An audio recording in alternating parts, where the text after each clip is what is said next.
$36 million an hour in interest from the American people.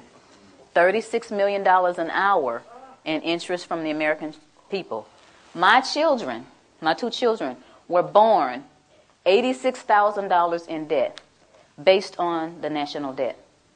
Now, why am I going to take away from those children to give to somebody that is going to be born in 2030? That's not going to happen. So that was my decision. It was very easy. You know, you think about stuff like fear. Oh, the IRS is going to get you. They're going to take your stuff. That's not important to me. Stuff's not important to me. My children are important to me. I'm one of those mothers that will roll up her sleeves with one leg and try to whoop you if you mess with my children. And I think that a lot of mothers are like that. So this is what my decision was. And I went on and started educating people. One of the things that people asked me once I made this decision and started talking about it, how are we going to run the country without the income tax? I don't know how much Dan got into it, but the Grace Commission report that Ronald Reagan put out in 1984, says that none of the money collected in income tax goes towards running the country. But the bottom line is it's not going towards running the country, so you patriotic people out there, you've been fooled. Beardsley Rummel, he was Federal Reserve Chairman back in 1946, did a speech before the American Bar Association. The title of his speech was Taxes for Revenue Are Obsolete. Within the body of this report, he says that the taxes, the income taxes for redistribution of wealth. What is redistribution of wealth? What is that? That's taking from me that I've worked hard for and giving it from somebody else to somebody else. Shouldn't I have the right to redistribute my wealth if I want to? Another question that they ask me is, how come I haven't heard this on TV or on the radio or in the newspaper? Well, sweetie, the simple answer to that is the same people who own the television stations and the newspapers and the radio stations are the same people who are involved with the Federal Reserve. And here is a little statement that says that it only requires 5% ownership to significantly influence the media. Rockefeller is one of the original shareholders of the Federal Reserve.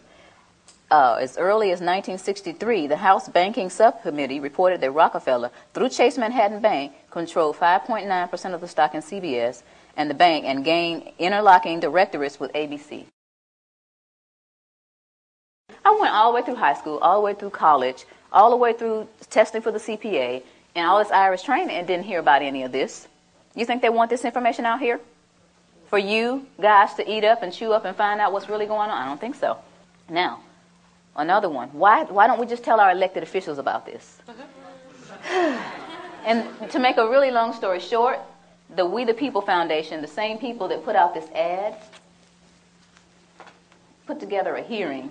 And these 40 researchers were going to ask the IRS and the DOJ these questions. And we're going to have this big meeting in Washington called the Truth and Taxation Hearings. Okay? So we got together with 537 questions. So we sent them the 537 questions so they could research and have the answers. And what did they do? They reneged on coming. They signed off on it, but they reneged on coming. So you all didn't get to hear the truth. We went on and had the hearings anyway, put it on CD, marched around Washington, giving it to all 535 congressmen and senators. Please look at this information. We got stupid responses back like, thank you for visiting our offices in Washington. The next time you come to Washington, please visit us again. They don't care. Your presidents don't care.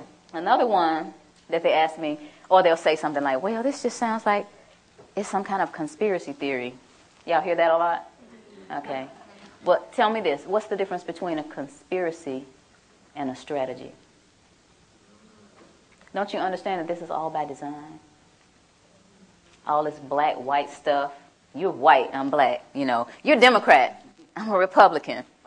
You know, y'all heard of divide and conquer before, right? Why y'all letting them do it to us?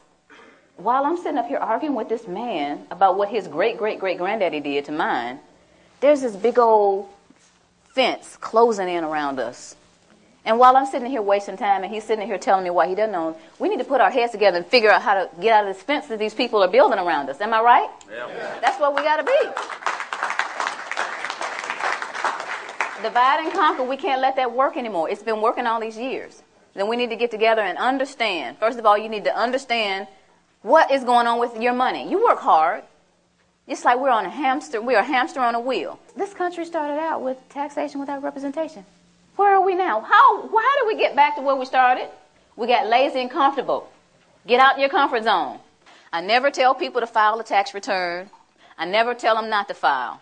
I never tell people to pay taxes, and I never tell them not to pay. What I tell people is to do your own research, do your due diligence, and decide whether or not you're going to be a slave or get off the plantation. That's your choice. So in essence, you're wasting time. As long as you continue to feed the monster's going to grow. They're going to laugh in your faces. Any kind of cause that you have, anything that you're trying to do in your life concerning getting things back on track with our country, the way it's supposed to be, you're going to get laughed at because you continue to give them the money to do whatever it is they're doing to us. A lot of people don't care. A lot of people get the money taken out of their checks and they actually think they're getting, oh, I get back $3,000 every year. They don't take anything from me. I say, sweetie, look at your W-2. They took $14,000. They gave you back $3,000 of your own money. Oh.